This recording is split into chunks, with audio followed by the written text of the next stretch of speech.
Hello, I'm Pam Hoffman, Everyday Spacer. I'm Jeff Miller, 2049 Outfitters. At Everyday Spacer, we show regular folks how to personally and directly participate in space exploration, science, and astronomy. We're here on Friday nights at 9 p.m. Pacific Time, 12 midnight Eastern Time, and 6 a.m. on Saturday in Germany. We're broadcasting live from Thousand Oaks, California. Thank you so much for joining us.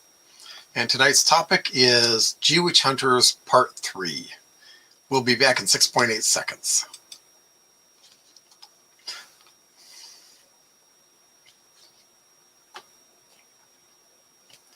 Okay, for Part 1, check out our show on December 10th. We started out describing GWitchHunters. Part 2 was on December 17th, where we talked about some of the more esoteric ones, the somewhat more difficult tasks that you could do for it. Tonight we're finishing up GWitchHunters. We'll talk about using your mobile device.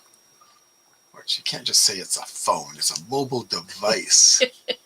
It's a phone. No one has tablets anymore. It's a phone. Oh, really? Okay. Or if you look really, really close, you can do your little iPhone, iWatch, whatever thingy. If you've got the eyes of like a gerbil. You may remember that GWitchHunters aims at improving the performance of current gravitational wave detectors in the experimental study of the universe. Such instruments have reached extraordinary sensitivities to accomplish this task, but they are also very delicate and prone to spurious disturbances of non-astrophysical origin. Our goal is to better understand their disturbances and find new solutions to them. And go ahead and share. Yep. There we go. All right, so you've seen this before if you've watched our show. If not, this is the GWitchHunters page on the Zooniverse site. It is a project on Zooniverse, and we are being asked to help improve the gravitational wave detectors and unlock secrets of the universe. Sounds great, doesn't it? One thing I noticed was that we saw them at like 11% complete. All of a sudden it's down to 1% complete. So they quite possibly added more subjects to examine. All right, so if you recall from the previous shows, they had a playground. You answer, they give you feedback on it. Level 1, you actually identify these glitches. Level 2, you find them all and by putting a box around them. And then there was comparing and contrasting with the other sensors that are found, not from space, but these were on the ground on the detectors. Tonight, we're going to talk about the global challenges. Lasso that glitch is the first one, and then we'll get into noise profilers a little bit later on. And the fascinating thing to me, oh, hi, Cliff. Fascinating thing to me is that they have, in fact, made this project available to someone on a mobile device. And I guess you've seen one, Jeff, but right. I never saw one before that. They made Galaxy Zoo formatted for mobile devices, and I haven't played with that version of it.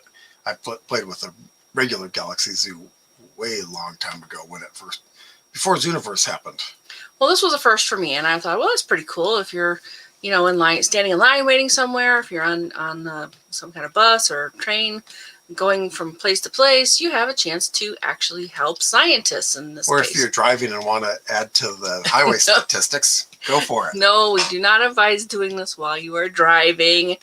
All right, so as with the other projects, they give you this nice tutorial.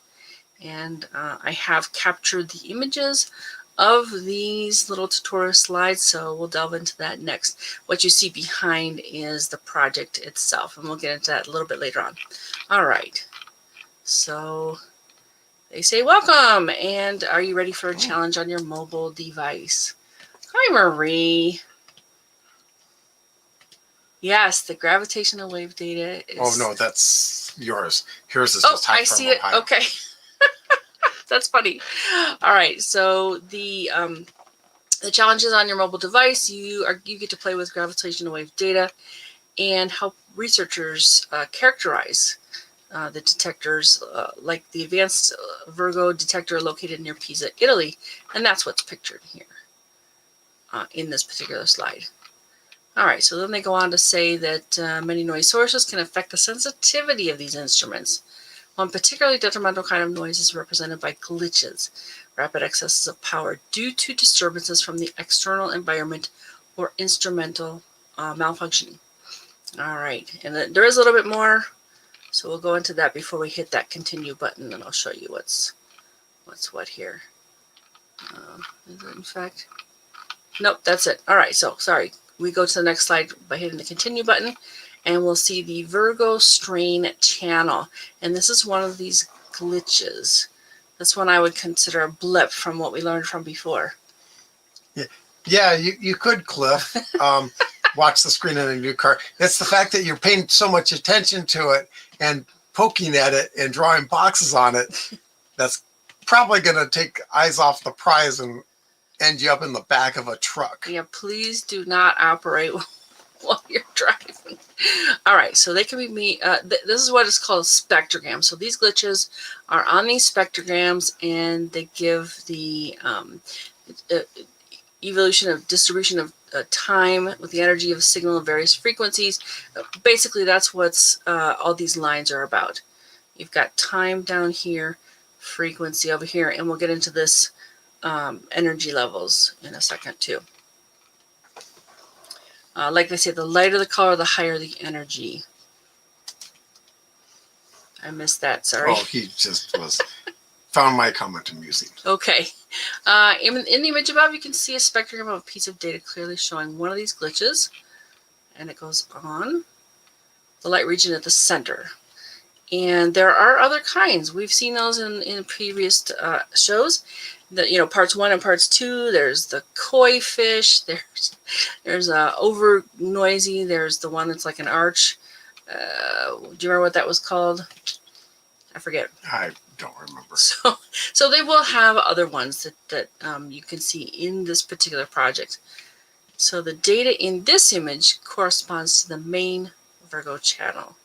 And this is devoted to measuring the strain produced by an incoming gravitational wave. So what we're trying to do is find the gravitational waves versus the noise sources from the ground. In this case, we're really just identifying these particular glitches, and we'll see more about the difference between them in the next part of this project.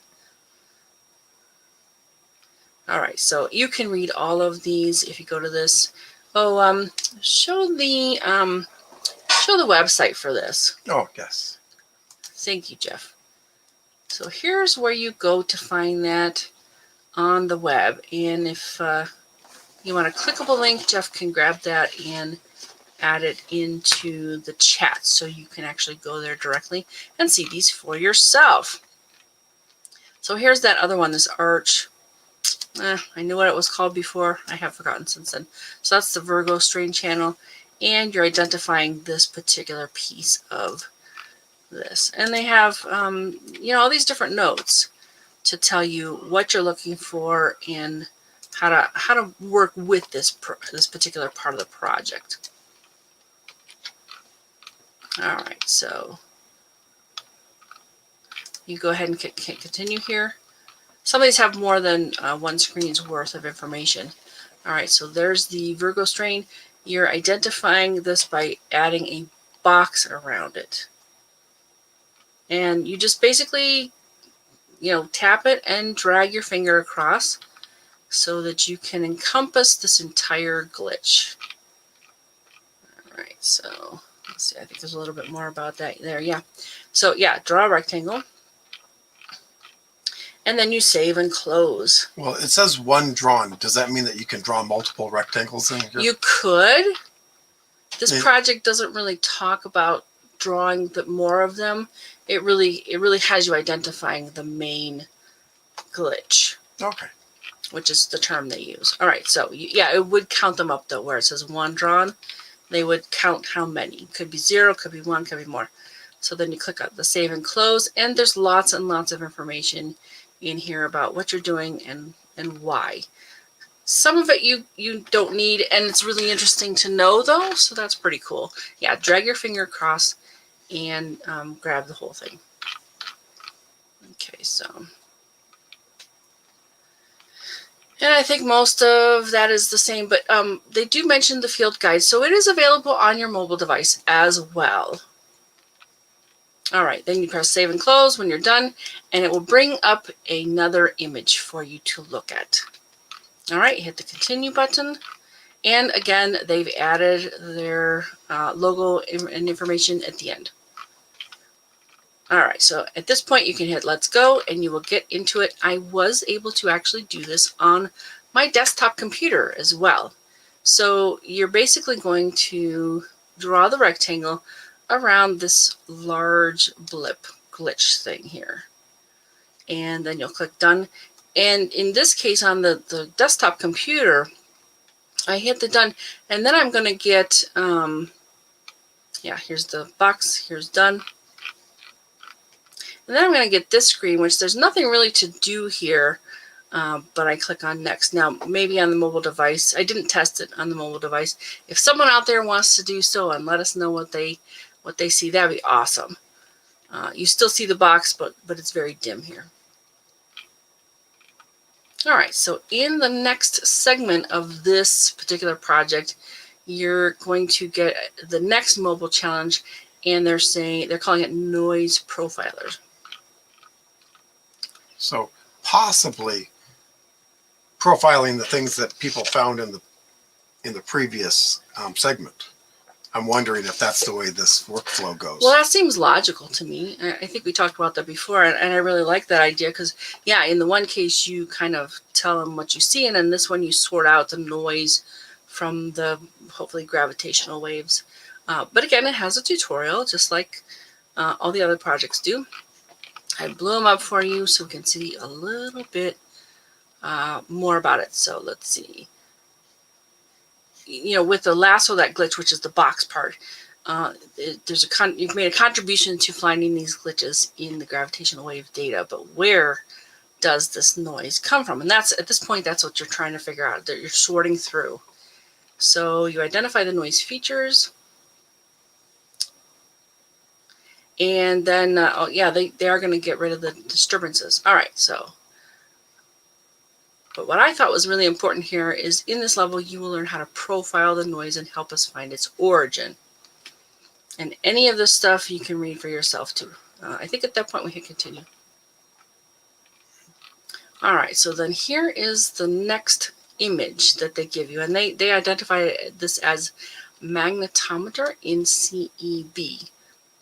All right, and in this case, they've put the contours of the previous image in here, these red lines, and that's what the previous image was showing you.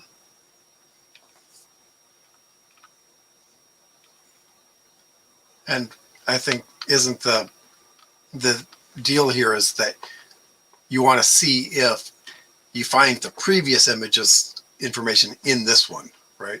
Yes, you're trying to determine if they're basically similar or the same. They're not always exactly the same, but they're very, very similar if they're similar. All right, so these auxiliary channels contain the record of the signal measured by the auxiliary sensors and controls that monitor the status of the detector in its environment. So they're saying these include, for example, magnetometers. The signal of one of these is reported in the image above, devoted to detecting electromagnetic disturbances, or accelerometers, which measure the shaking of the apparatus. All right. And I believe, yeah, this keeps going. Yeah, it's lower down here. All right, if we observe an excess of energy in the strain channel and one with a similar shape in the auxiliary channels, this is a hint that the origin of it is terrestrial, in contrast to astrophysical, like a true gravitational wave signal.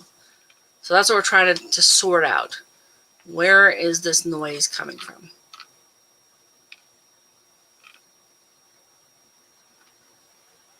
I think that's a repeat of the last one, unless there's something on the bottom. Not quite. Yeah, the channel has witnessed the glitch and can provide information on the location. But yeah, totally go and read these through when you're working on these projects.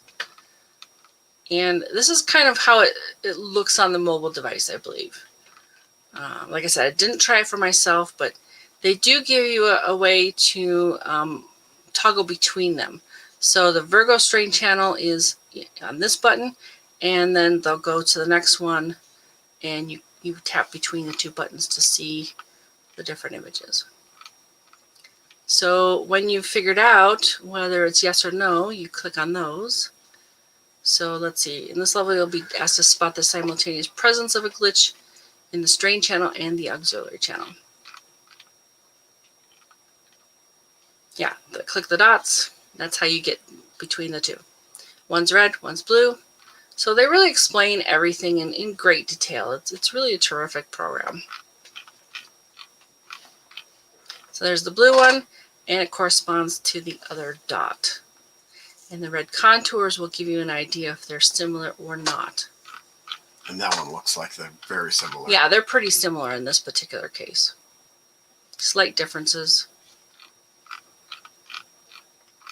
All right, so let's see. And I basically just went back and forth with them.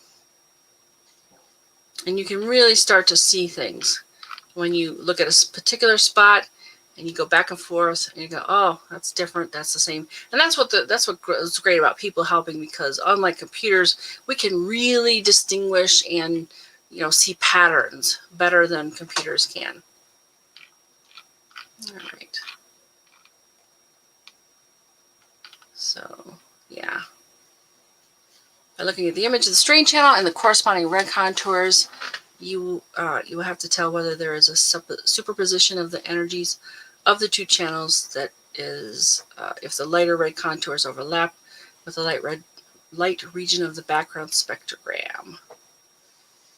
So there is a superposition in this particular case. I thought superposition was where you stand there with your legs slightly apart and your hands on your hips with your elbows bent. That's a superhero position, honey. All right, so let's see. There's lots and lots of information here. I would just say just keep going through it, and the little dots will tell you, give you your progress. And here's the case where they come back to say, yes, they're very similar. And when you see a correlation between the two images, tell it yes, and if you don't, tell it no. It does look a little bit different on the computer than what it looks like the mobile device is going to look like. All right, and they say don't be discouraged though if you find many negative cases. They're saying that about 1 in 10 is a positive. All right, so continue. And so what that means is that if you're finding 9 out of 10 look like they're the same, maybe you've got to lay off some pharmaceuticals. I can't talk to that point, but again, they give you their logo and a bit of information, and they have a very nice button called Let's Go. All right, so we did that, and here we go with this is the format on the desktop computer. Here's your yes and no and the done, and you can always ask for help. In this case, I was playing with, and here's the other thing on the desktop computer. They give you this, you can actually play them, and you can change the speed in this case. And that happens on a lot of these projects elsewhere as well. I noticed too that when I hit the radio buttons over here, the little round ones, that's what I call them, radio buttons. Mm-hmm. Then I was able to use the arrow keys and just go back and forth. I kind of toggle between them fairly quickly to tell the difference between. But you have to hit them first to get like the focus. Yeah, you have to hit them first. And I think on the mobile device it may be different.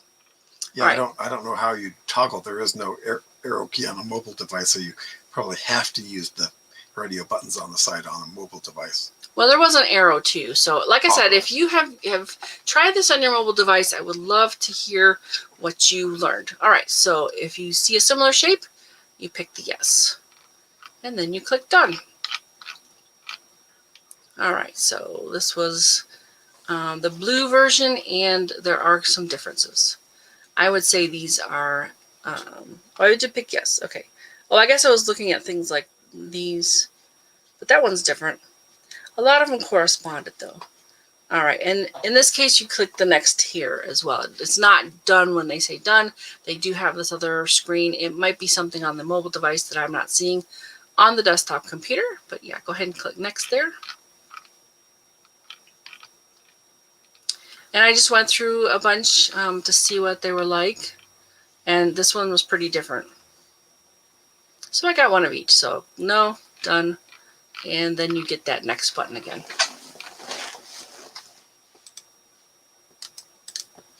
Okay. So that's basically the project. We'd love to hear from anybody who's tried it out. Yeah, I think it's just fun to do these things and to really make a contribution to science. Mm-hmm. Take it away. Okay. Nick, some stellar events this week, January 7th through January 14th. On the 7th, Neptune and the Moon are in conjunction, one of which you'll be able to see. And Mercury is at its greatest eastern elongation, which means that you should be able to see it. Now, is that morning or It's evening? in the west in the evening. Okay. Yeah, it's actually going to be higher than Saturn at some point this week. Yeah. January 8th is Ron Russo's. Cliff has, and great that James Webb is almost there on Unfolded. Yep. Mirrors deployed. Well done, guys. Long time waiting is almost over. Yep, and that was the point of getting everything just right so it would work like that. So yeah, very exciting news on James Webb. And they stopped increasing the funding. And yeah, this is tomorrow's show. He is going to be talking about that. That's the one, right? Yeah. In fact, I'll put it in. Yeah, chat that's too, the so it's Eventbrite page. It is free to see. We're going to actually tune into that one. Yeah, it's Ron Rusano's. Oh, error occurred. I wonder why. Yeah, I don't know. All right, we'll add that to the chat afterwards. Yeah. Because it didn't work out when we tried just now. I'll try it again right now just to see. Cool. Oh, that time it went. Okay. And so you've got the link right there. It's should be pretty interesting. January 9th, first quarter moon. January 10th through 12th is SpaceCom in Orlando, Florida, USA. Wow, they're actually, well, it's Florida, so they can get together. Yep, Florida. Yep. Land of the free. Oh, Cliff, maybe that's why Stop moving. it glitched. Yeah, maybe that's why it glitched when try to share that to the chat. Thank Maybe you for we letting us know, just Cliff. lost connection. Really, really appreciate that. Yeah, it's been doing that for at least a day. Are we back to moving again, Cliff? Oh. Why, thank you. Okay. Nice to have a fan. Yep. All right, so. January 11th, Uranus and the Moon are in conjunction. Again, you'll be able to see one of them. Can you guess which one? The other one's going to be a dark spot that you can't see near it. Oh. So Cliff says that we haven't started moving yet. Huh. Okay. Okay, well, just sound. Okay. Just sound. Sorry about that, folks. Yeah. I'm not sure what's going Hey, on. Marie, are you getting the same thing? I'm wondering if it's coming from our end or if it's coming somewhere, maybe traveling over the Pacific. And I know Cliff has lots of rain. He's in Australia. Oh, yeah. Unfortunately, maybe it's And a little maybe bit it's weather farther away related. from us. Yeah. Yeah. Hang in there, Cliff. Don't drown. Because we're in California, we don't have any rain. No. Not this week. Just for Comet Leonard. We had rain for a week right when Comet Leonard was Yeah. around. Here. Yeah. Okay, January 12th, weekly space hangout with Pam. I'm one of the journalists. But it's the Pam show. No, it's not. It's they're calling it the News Roundup with Dr. Scott Bellamy, NASA mission manager of DART and Europa Clipper. Oh, yeah, that's what this is for. Okay, here's the link. It's a YouTube Oh, channel? Mohammed. Oops. Here, Why did I said hide and it took yours too? That's weird. Yeah. Well, yeah. Oh, sorry. Okay. Mohammed. Yasin from Pakistan. Your program is very nice and very beautiful. Thank you. Thank you. I'm glad you're enjoying it. Yep. Maybe you can see it. I don't know if Cliff can yet or not. Yeah, I'm thinking more and more it's, yeah, what sky? Yeah. Oh, it's somebody bought a telescope, right? Yeah. But yeah, so I'm thinking it's more and more that it's weather in Australia. Yeah, maybe. All right, so there's that, and I will grab that for you. That's to go see the weekly space hangout on Wednesday the 12th. Yep. Let's see, let me grab that for and add it to the chat so it's a clickable link for you. Yep. And January 14th is the Friday night show. We're talking about a new site that I just found. Actually, I found it while looking for stuff for last night's show. Now, I was looking for things, everyday spacer things that had happened over the year, and just happened across the site and looked too okay, yep, still going. Okay. Still frozen. Sorry about that. Yep. Maybe you'll see it on the replay. Yeah. This just looked like there was so much stuff in there that I couldn't just slot it in as a paragraph in last night's show. So last week's show, yeah. I thought that was what you said last night. It's last week. Last week. So, okay. Marie says, very cloudy here. No sky tonight either. Ah, well, you know you're in Ohio when. Yeah. Okay.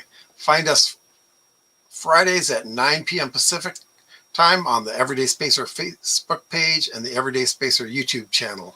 And there are some ongoing events and activities. Design Moon Dinghy Robots. That's a Lunabotics Junior contest. It's sponsored by NASA. Oh. NASA is seeking young engineers. Yes. He said it was okay until we clicked the YouTube link. So it looks like maybe... I think that's coincidental. Yeah, it could be. Or it could be that it just caused a change in somewhere that caused it to glitch. I don't know. It seems very unlikely. I don't know. Mess things up that bad. All right. NASA seeking young engineers to help design a new robot concept for an excavation mission on the moon. The Lunabotics Junior contest is open to K through 12 in the United States, public and private schools, as well as homeschoolers. If you're too old to enter, you can be a judge. The winners from each category will be announced March 29th, 2020.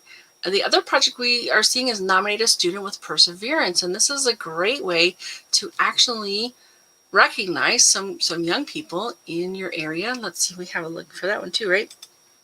I think that's it. Yep. The You've Got Perseverance opportunity is for students who have demonstrated perseverance in their academic pursuits. Teachers, educators, and community leaders are encouraged to nominate students who've shown that nothing will deter them from their educational journey. The selected students will get a special message sent directly from the Perseverance rover on Mars, and they get to chat with rover team members from Mission Control at NASA's Jet Propulsion Laboratory. That's actually right out by us. And they'll get some printed materials in a package loaded with mission essentials. Okay. Yep. One more from Yasin from Pakistan. He's in his third year of this. Oh, computer science. Yeah. Yay! Awesome. Yeah. Wish to go to our country for education. Yeah. If you want a recommendation, we might be able to do that, but we don't send funds overseas. Sorry about that, guy. Okay, if you or someone you know has done something interesting involving space exploration, science, or astronomy, we'd love to share our live. Join us again next Friday, January 14th, where we'll be talking about what I found, which is the Amateur Astronomy Association. And we also have someone scheduled for January 21st. Josh Carlson will be coming back to discuss the second space race that's currently ongoing between us and the China-Russia collaboration. He said there's news. So this will be very, very timely. I'm actually halfway through his book. Thanks so much, Josh. He sent me a copy, and I sent him a copy of my book. So, yeah. And just so you know, Josh basically will have a disclaimer. His opinions are his own. but his opinions come from, basically he's on the inside. So if he says that there's news, it's news, and it might be new. It might be new for most people here. Yeah. So I'm looking forward to seeing that. I am too. Thanks so much. Any more comments? Oh. Got you back after backing out. Oh, yeah. Okay. Refresh the page. Refreshing. Yep. That happens a lot. Yeah. Any other thoughts, anybody? We're so glad you could join us, and we will be back next week. Yes. Have a great week. Bye-bye. Good night.